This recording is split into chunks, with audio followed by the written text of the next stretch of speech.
ಇದೊಂಥರ ಮಜಾ. ನೀನ್ ಕುತ್ಕಕ್ಕೆ ತಾಳಿ ಕಟ್ಟಿರೋ ಈ ಪೈಲ್ವಾನು ನನ್ನ ಶಿಷ್ಯ, ನಿನ್ ಗಂಡ, ಸಾರಿ ಎರಡನೇ ಗಂಡ. ಅವನೀಗ ನೆಕ್ಸ್ಟು ನಾನು ಕೊಡೋ ಟಿಕೆಟ್ನ ತಗೊಂಡು ಫ್ಲೈಟ್ ಹತ್ತಿ ಫಾರಿನಿಗೆ ಹಾರೋಗ್ತಾನೆ. ಆಮೇಲೆ ಏನ್ ಮಾಡ್ತೀಯ ಮಲ್ಲಿ ನೀನು? ಅವ್ನು ಕಟ್ಟಿರೋ ಈ ತಾಳಿ ಇದನ್ನ ಇಟ್ಕೊಂಡು ಸಮಾಜದಲ್ಲಿ ತಲೆ ಎತ್ಕೊಂಡು ಹೇಗೆ ಓಡಾಡ್ತೀಯ ಮಲ್ಲಿ ನೀನು? ಅವ್ರು ಕೇಳೋ ತರಾವರಿ ಪ್ರಶ್ನೆಗಳಿಗೆ ಹೇಗೆ ಉತ್ತರ ಕೊಡ್ತೀಯ ಮಲ್ಲಿ ನೀನು? ನೋಡ್ಬೇಕು, ನಾನು ಅದನ್ನ ಕಾಯ್ತಾ ಇದ್ದೀನಿ. ಈಗ ನೀನ್ ಕುತ್ಕೆಲ್ಲಿ ಇದೆಯಲ್ಲ 3 ಗಂಟು, ಅದು ನೆಕ್ಸ್ಟು ಕಗ್ಗಂಟಾಗತ್ತೆ. ಆ ಕಗ್ಗಂಟು ಬಿಗಿಯಾಗಿ ಬಿಗಿಯಾಗಿ ಬಿಗಿಯಾಗಿ ನೇಣಿನ ಗಂಟಾಗತ್ತೆ.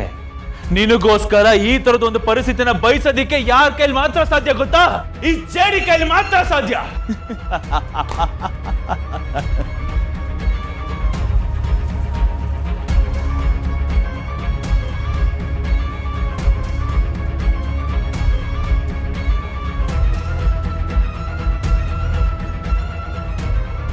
वारे वाह, वारे वाह, वारे वाह, क्या सीन है.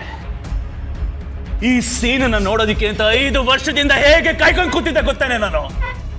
ಇವತ್ತು ಈ ಜೇಡಿ ಟೈಮ್ ಬಂದಿದೆ. ಗೆದ್ದೆ.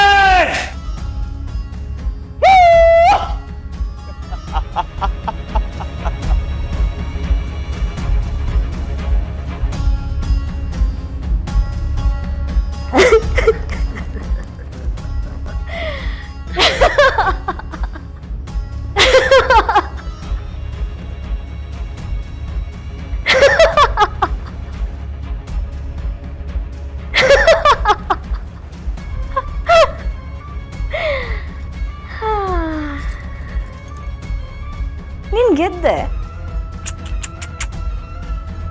ನೀನು ಬಿದ್ದೆ.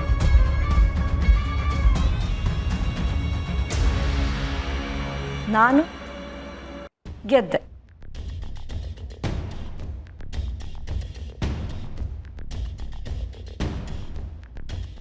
ಒಂದು ಹೆಣ್ಣಿನ ಕಣ್ಣೀರು ನೋಡ್ತಿದ್ದಂಗೆನೆ ಜನರು ಏನು ಅನ್ಕೊಳ್ತಾರೆ ಗೊತ್ತಾ? ಅವಳು ಸೋತ್ ಹೋದ್ಲು ಅಂತ ಅನ್ಕೊಳ್ತಾರೆ, ಅವಳು ವೀಕ್ ಆದ್ಲು ಅಂತ ಅನ್ಕೊಳ್ತಾರೆ. ಆದರೆ ಒಂದು ಹೆಣ್ಣಿನ ಕಣ್ಣೀರು ಅದು ಒಂದು ಯುದ್ಧದ ಆರಂಭ. ಅದು ನಿನಗೆ ಗೊತ್ತಿರಲಿ, ಆಯ್ತಾ? ನನ್ನ ಹೃದಯನ ಹೊಡೆದು ಚೂರು ಮಾಡಿದೆ ಅಂತ ಹೇಳಿ ತುಂಬಾನೇ ಖುಷಿ ಪಡ್ತಾ ಇದ್ದೆ ಅಲ್ವಾ? ಒಂದು ಹೆಣ್ಣಿನ ಹೃದಯ ಒಡೆದಾಗ್ಲೇನೆ ಮಹಾಭಾರತ ನಡೆದಿದ್ದು, ರಾಮಾಯಣ ಆಗಿದ್ದು. ಹಿಸ್ಟ್ರಿ ಬಗ್ಗೆ ಪಾಠ ಮಾಡ್ತಾ ಇದ್ದೆ ಅಲ್ವಾ? ಒಂಚೂರು ಹಿಸ್ಟ್ರಿನ ನೀನು ನೆನ್ಪು ಮಾಡ್ಕೊಳ್ತೀಯಾ?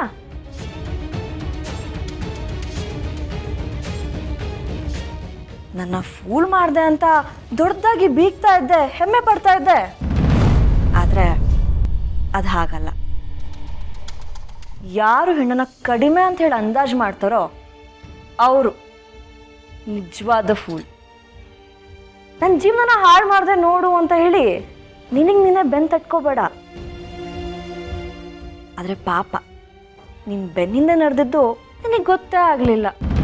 ನನ್ನ ಜೀವನ ಹಾಳು ಮಾಡೋ ಕೆಪಾಸಿಟಿ ನಿನಗಿಲ್ಲ. ಈ 5 ವರ್ಷದಲ್ಲಿ ನನ್ನನ್ನು ಹೇಗೆ ಹಾಳು ಮಾಡಲಿ ಅಂತ ಹೇಳಿ ನೀನು ನೋಡ್ತಾ ಇದ್ದೆ, ಆದರೆ ನಾನು ನನ್ನನ್ನು ಹೇಗೆ ಉದ್ಧಾರ ಮಾಡ್ಕೊಳ್ಳಿ ಅಂತ ನೋಡ್ತಾ ಇದ್ದೆ. ಇದೆ ನನಗೂ ನಿನಗೂ ಇರೋ ವ್ಯತ್ಯಾಸ. ನಿನ್ನ ಅಹಂಕಾರ ನೆಲಸಮ ಮಾಡಬೇಕು ಅಂತಾನೆ ನಾನಿವತ್ತು ಇಲ್ಲಿವರೆಗೂ ಬಂದಿರೋದು. ನೀನು ಅನ್ಕೊಂಡೆ ನೀನು ನನಗೆ ಮೋಸ ಮಾಡಿದೆ ಅಂತ. ಆದರೆ ನಿಜ ಏನು ಗೊತ್ತಾ? ನಾವೆಲ್ಲರೂ ಸೇರಿ ನಿನಗೆ ಹೋಲ್ಸೇಲಾಗಿ ಮೋಸ ಮಾಡಿದ್ವಿ. ಒಂದೇ ನಿಮಿಷ ಅಕ್ಕರೆ.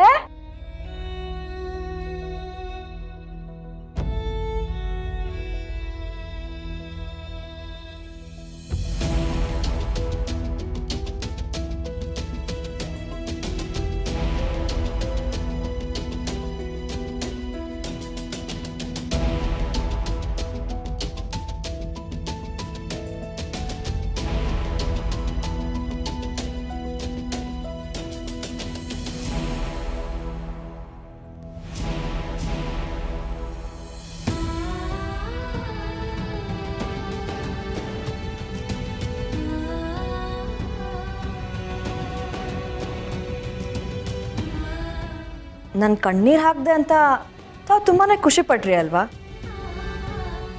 ನನ್ನ ಕಣ್ಣೀರು ಹಾಕಿದ್ದು ನಾ ಸೋತೋದೆ ಅಂತ ಅಲ್ಲ. ಈ ಕಣ್ಣೀರು ಈ ಅಹಂಕಾರಿಯ ಅಂತ್ಯದ ಆರಂಭ. ಸ್ಟೋರಿ, ಸ್ಕ್ರೀನ್ ಪ್ಲೇ, ಡೈರೆಕ್ಷನ್ ಎಲ್ಲ ತಮ್ಮದೇ ಅಂತ ಹೇಳ್ತಾ ಇದ್ರಿ. ಸ್ವಲ್ಪ ಚಿನ್ನಿಸಿದೆ. ಅಕ್ಕರೆ ಸ್ವಲ್ಪ ಹೇಳ್ತೀರಾ?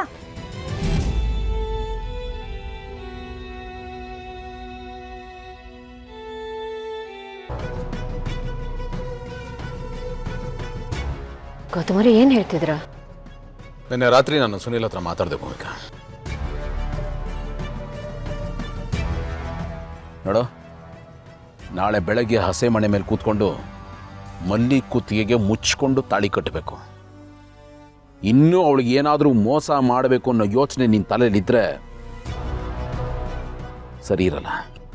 ಸರ್ ಪ್ಲೀಸ್ ಸರ್, ನನಗೂ ಮಾತಾಡೋದಕ್ಕೆ ಅವಕಾಶ ಮಾಡಿಕೊಡಿ. ನಿಮಗೆ ನನ್ನ ಮೇಲೆ ಕೋಪ ಇದೆ, ನನಗೆ ಹೊಡಿಬೇಕು ಅಂತ ಅನಿಸ್ತದೆ. ಹೀಗೆಲ್ಲ ಅನಿಸೋದು ಸಹಜ. ಆದರೆ ನಾನು ನಿಮಗೆ ಇರೋ ಸತಿ ಹೇಳಲೇಬೇಕು ಸರ್. ಸರ್, ಎಲ್ಲನೂ ಹೀಗೀಗೆ ಮಾಡಬೇಕು ಅಂತ ನಿಮ್ಮ ತಮ್ಮ ಜಯದೇವ್ ಅವರು ಪ್ಲ್ಯಾನ್ ಮಾಡಿದ್ದು ನನಗೇನು ಗೊತ್ತೇ ಇರಲಿಲ್ಲ ಸರ್. ಅವ್ರು ನನಗೆ ಕೆಲಸ ಏನು ಅಂತಲೂ ಹೇಳಿರಲಿಲ್ಲ, ಜಸ್ಟ್ ಕೆಲ್ಸಕ್ಕೆ ತಗೊಂಡಿದ್ರು ಅಷ್ಟೇ. ಒಂದಿನ ಮಲ್ಲಿ ಅವ್ರನ್ನ ಬಸ್ ಸ್ಟಾಪಲ್ಲಿ ನೋಡಿದೆ. ಅವ್ರನ್ನ ನೋಡಿದ ಕ್ಷಣನೇ ನನಗೆ ಅವ್ರ ಮೇಲೆ ಲವ್ ಅಟ್ ಫಸ್ಟ್ ಸೈಟ್ ಆಯಿತು ಸರ್. ನಿಜವಾಗ್ಲೂ ಪ್ರೀತಿ ಆಯಿತು.